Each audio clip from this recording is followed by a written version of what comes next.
I know all married women out there eventually have some degree of frustration with their husband's hobbies. For some, it's as minor as wanting them to spend a little less time tinkering in the garage and a little more time tinkering in the sheets. For others though, for women like me, it gets so much worse. My husband Jason has become a shell of a human being. All he does is drink, watch football, and drink. The lazy bastard doesn't even have a job anymore. He collects unemployment and skims cash from his mother's social security checks just to buy more beer.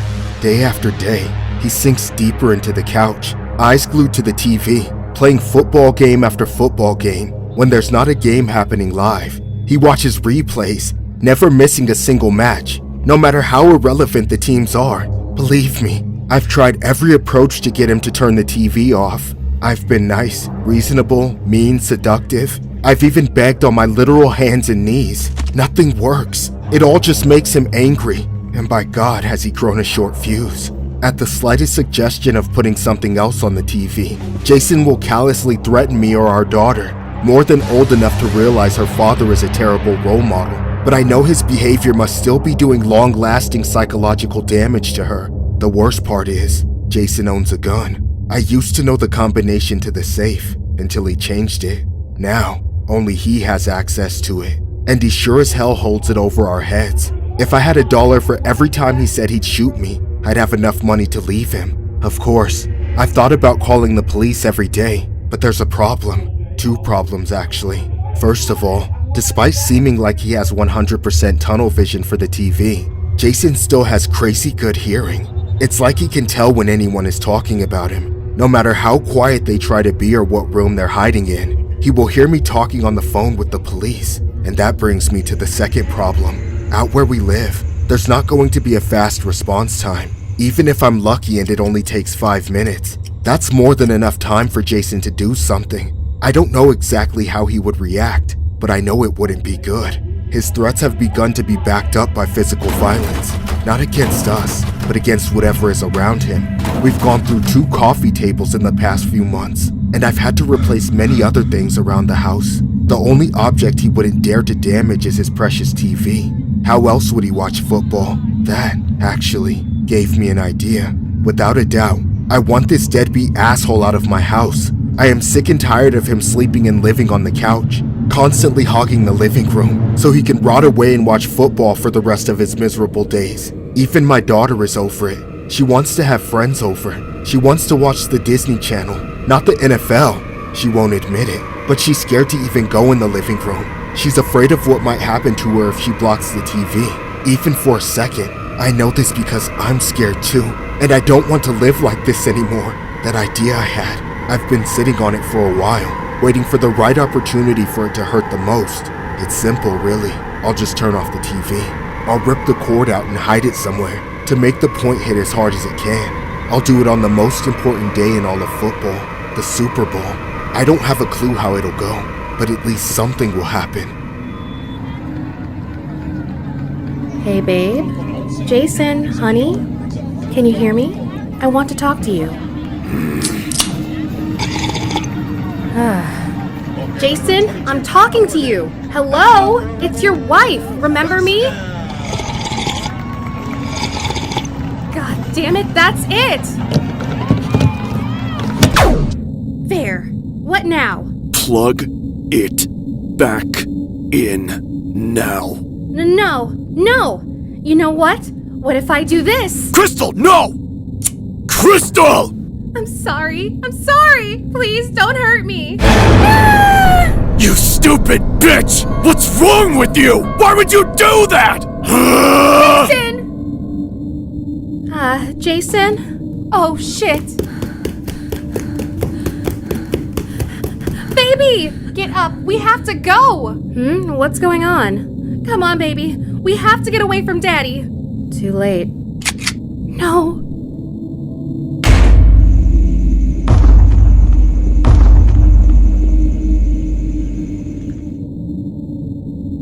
The Florida woman was taken out by her husband during a rage over an NFL game. Crystal Rohr, 38, was fatally shot by her husband, Jason Kenney, on December 22nd after she asked him to turn down the Monday Night Football game. between the San Francisco 49ers, his favorite team, and the Indianapolis Colts. Kenny, who was reported to have been drinking during the evening, became enraged that Roar told him she didn't want to watch football anymore. Roar was reported to have told her son to go to a neighbor and call 911 when the argument got really heated, and the boy said he heard a loud bang as he was fleeing the home. Responding deputies found Crystal dead, and her daughter with firearm wounds to the shoulder and face when they arrived at the scene. The girl is reportedly doing well on her recovery. The son and other daughter were uninjured. Kenny reportedly fled the scene and called his sister, telling her he had done something wrong, adding that it would be the last time they would talk before driving to his father's home, where deputies reportedly attempted to get him out of a shed before he took himself out.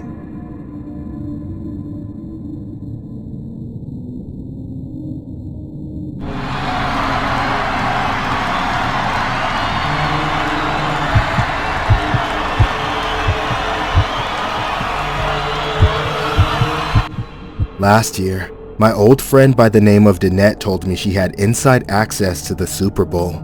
She was talking to a reporter, some kind of high-profile sports commentator, and apparently, she'd been hustling him for all sorts of stuff. However, in order to seal the deal and get the ultimate prize, Danette had to take things a step further. Mr. Reporter had gotten a little bored playing with Danette alone. He wanted a threesome. Not only did one of my best friends just admit she was whoring herself out, but she was asking me to join her. Danette was persistent. She worked me over slowly, appealing to my particular interests. This wasn't just about the reporter, whom she assured was quite handsome. It was bigger than that. Through him, we could get close to the star players of the Super Bowl. It was a chance not only to score a night with some of the country's top athletes, but a once-in-a-lifetime opportunity to gain access to the higher echelon of society. That kind of money was life-changing, and all just for 1 hour. I was in. Danette and I met up, then went to the hotel where the reporter was staying. The concierge recognized Danette and let us both up. I stayed focused and followed Danette's lead, hoping we could get this over with quickly. Once we got to the room and he answered the door for us, I was pleasantly surprised. He was actually kind of cute and didn't look much like a serial killer at all. Of course, I was still nervous as hell. The way the reporter was staring at me didn't help either. He was clearly more interested in me than in Danette, which meant I'd be doing most of the work. Still, I let her take charge. I didn't bat an eye when she pulled out those pills. Hello, ladies. You're both looking irresistible. Why, thank you, Mr. Famous Reporter. It's time for your medicine, baby. Open wide. Wait, what's that for? Oh, it's just to enhance the experience for everyone involved. Yes. Now here's one for the staff, one for stamina, and one more just for fun. I'd seen enough commercials to know what the blue pill and yellow pill were for, though the white pill was a mystery to me. I didn't ask though. I was worried too many questions would kill the mood. Once he'd swallowed all of his medicine, Danette took my hand and had us sit on the bed with him. I tried to turn my brain off and just go with it. Then, after maybe 5 minutes, Danette suddenly got up, but the reporter didn't seem to mind. He was fixated on me. Danette told me to just push him over and do it. I was very reluctant, yet I did it. He was weirdly malleable, but I figured he was just submissive. Then, Danette left the room, and it was just me and the reporter alone. But then I realized he wasn't doing anything. I called out to Danette, asking her to come help make this a threesome like it was supposed to be. She re-entered the room with her coat on again, tucking the reporter's phone and wallet into the pockets. That's when I realized what I'd gotten myself into. Danette? What are you doing with his... Don't say anything, not yet. But Danette, he's not moving. No, I don't want to do this anymore. I'm done. Sit down. If you screw this up for me, I'll tell your whole family what a filthy whore you are. You wouldn't. Oh, I would. Now stay put. This won't take long. I did as Danette said. I stayed on top of the motionless reporter until she finished robbing him. She took his wallet, phone, passport, all of his cash and jewelry, everything. When she was done, she told me I could get up, admitting that she had given him a huge dose of sedatives, and I was just there to distract him until they knocked him out. He was unconscious all right, but he looked a little too gone. Feeling worried I'd been on too long, I checked for a breath. He wasn't breathing. I started to panic. I killed him. I didn't mean to, but it was too late. I'd made everything so much worse than just a robbery. Danette, on the other hand, told me to just flip him over onto his stomach. She said with all the drugs in his system, it would look like he just suffocated himself on accident. I had to believe her. We left the hotel right after. Danette told me she wouldn't get caught. She even had another guy helping her flip all the stuff she stole, which made me think this wasn't the first time she had done something like this.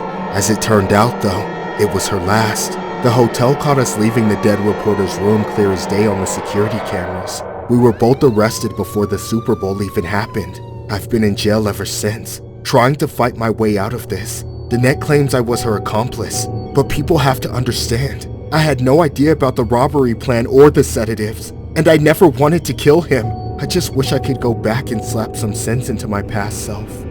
A woman has been charged with the death of a television reporter while he was on assignment to cover the Super Bowl in New Orleans. Aiden Manzano, a 27-year-old reporter and anchor for Telemundo based in Kansas City, Missouri, was found dead February 5th in his hotel room. The next day, police arrested Danette Colbert, 48, on charges that she had stolen Manzano's cell phone and bank cards. Police have previously said security video from the hotel where Manzano was staying showed him and Colbert entering his room together the day of his death. Footage showed Colbert leaving without him about an hour later. Authorities have said Colbert later used Manzano's credit card to make purchases at a New Orleans gas station and several stores in the area. It was later revealed that Colbert had an alleged accomplice, Ricky White, who commonly used substances to drug their victims. Investigators are working to determine whether Colbert and White were operating an organized scheme that targeted men in New Orleans and other locations in Louisiana and Las Vegas. They have already identified other men who appear to have been victimized.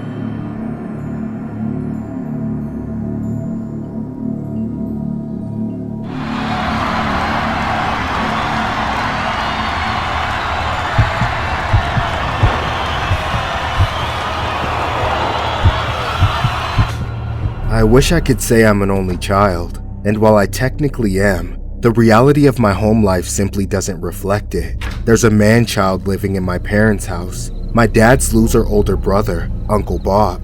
Uncle Bob used to have a life. He had a wife and 2 kids, but she divorced him, and he lost custody, along with half of his money. He blew the other half of his money on idiotic sports betting until the bank foreclosed on his house. After that, his only remaining option was to move into my dad's house. So, instead of having a little brother or sister down the hall, I have an Uncle Bob. These days, the only thing Bob cares about is trying to win his money back the same way he lost it, by betting on football. Whenever he lands a job, which he never holds for very long, that's where all his money goes. At this point, what was once a sad sight to see has become frightening. Whenever a football game is on, Bob hijacks the TV so he can see how his bet is doing. I don't know if the betting system is really rigged against him like he says, or if he's just a moron, but it never goes good for him. Sometimes he wins, but after every win comes a crushing loss. He used to get depressed when he lost, but now he just gets pissed off and out of control.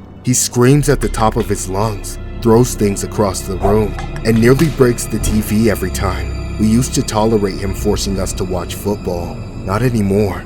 Nobody wants to be in the same room with him as he's watching his money go down the drain. After the freakout ends, he goes out onto the back porch and chain smokes my dad's cigarettes, then begs him to go buy another carton, so he smokes 10 more packs before passing out on the couch, making the whole living room smell like an ashtray. Growing up, I was honestly scared of Uncle Bob. Now, I just hate him 365 days out of the year. But that one day I'm still afraid of him makes up for every day I spend ignoring him. That one day is the Super Bowl. This year, Bob kept telling us non-stop that this Super Bowl was going to be the one. He said he had thousands of dollars riding on some weird betting system we'd never heard of before. Of course, we all told him to keep that money, but telling a gambling addict to save his money is like telling a fly not to land on shit. On the day of the Super Bowl, we went to our rooms to watch it, leaving Bob alone with the game on the big screen. When the game was over, I went out to check on him. He was gathering his things to leave, a look of pure emptiness on his face. I asked him where he was going, but he just said, "Out." He left without another word, slamming the door behind him. It was like his addiction had finally broken him. However much he lost, it must have been worse than ever. We didn't see Bob for nearly 2 days. With every second that passed, I got more concerned. Even my dad admitted to being scared. He said if Bob didn't come back after 3 days, we would report him missing. However, the night before that happened, there was a development. I was lying awake in bed when I got a phone call. It was Bob. I picked it up, not knowing what he would say. Uncle Bob? Why are you calling me so late? Where are you? Listen, my boy, listen to me very carefully. I've been kidnapped. What? By who? By bad people, kiddo. Very bad people I owe a lot of money to, but you can help me. Uncle Bob, just call the police. No, I can't trust them. Oh shit, they heard me. Listen, kid, you gotta help me before it's too late. They're coming, hurry! Uncle Bob? Uncle Bob! Shit!